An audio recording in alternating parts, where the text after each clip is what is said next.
அண்ணே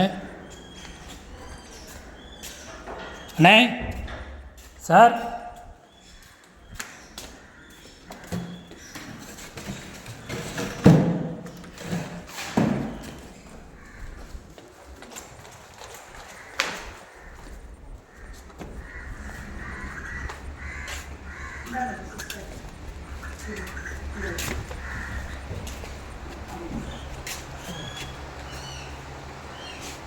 ஐயா நீங்கள் கோட்டைக்கு போகலையா?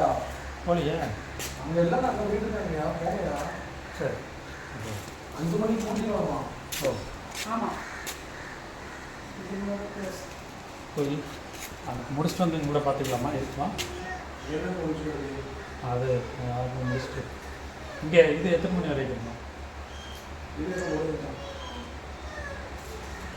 சரி நம்பர் இதோ வாங்க ஒரே விஷயம் அதில் யூடியூப் இருக்கலாம்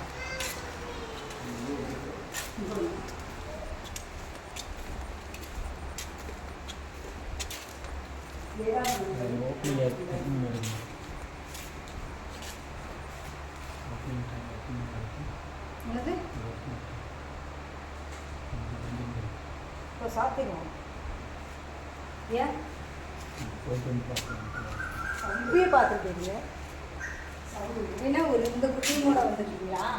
செப்பலை வெளில போட்டுருவோம், செப்பலை வெளில போட்டுருவோம். பார்த்துட்டா இந்த அப்படியே ஐடியா எடுத்து வச்சுருவாங்க வாட்ஸ்அப்பில். அது எப்படி எழுதுறது உங்களுக்கு எனக்கு தெரியும். அவர் தான் ஓனர். உங்களுக்கு எது வேணாலும் அவங்கள்ட்ட கான்டெக்ட் பண்ணுங்க. இன்னொன்று உங்களுக்கு சர்டிஃபிகேட் 6 மாதத்தில் எழுதுறீங்களா லேட்டாக எழுதுறீங்களா? இல்லை அப்படி வேணும்னா உங்களுக்கு சர்டிஃபிகேட் வேணும் அப்படின்னா நீங்கள் இப்போ அதை பேசுகிறாங்க அவங்களுடைய நம்பருக்கு ஐயாவோட சர்டிஃபிகேட் எடுத்துக்கோங்க. அதில் ஒரு ஃபோட்டோ எடுத்துங்க. அதில் வந்துட்டு எனக்கு ரிஜிஸ்டர் நம்பர் தேவை சொல்லி மெசேஜ் போட்டுருங்க. அந்த வாட்ஸ்அப்பில் போட்டுட்டிங்கன்னா கருணமாடி வந்து இன்விடேஷன் வாங்கிட்டேன், எனக்கு ரிஜிஸ்டர் நம்பர் அப்படின்னு சொல்லிவிட்டு நீங்கள் எனக்கு தகவல் கொடுக்கணும். நீங்கள் நம்பர் எழுதி சொல்ல உங்களுக்கு வந்துருச்சுன்னா இவ்வளோ நோட் பண்ணிக்கலாம். அதை வெளியே அவங்க ஐயாட்டி சொல்லுங்க என்ன ரிஜிஸ்டர் பண்ணி ஏன்னா அப்போ தான் ரிஜிஸ்டர் ஆகும். உங்களுக்கு 6 மாதத்துக்கு பிறகு அவங்க சர்டிஃபிகேட் ஓப்பன் பண்ணுவாங்க. அந்த சர்டிஃபிகேட் வேணும்னா ஆனாலுமே கேளுங்க. புரியுதுங்களா?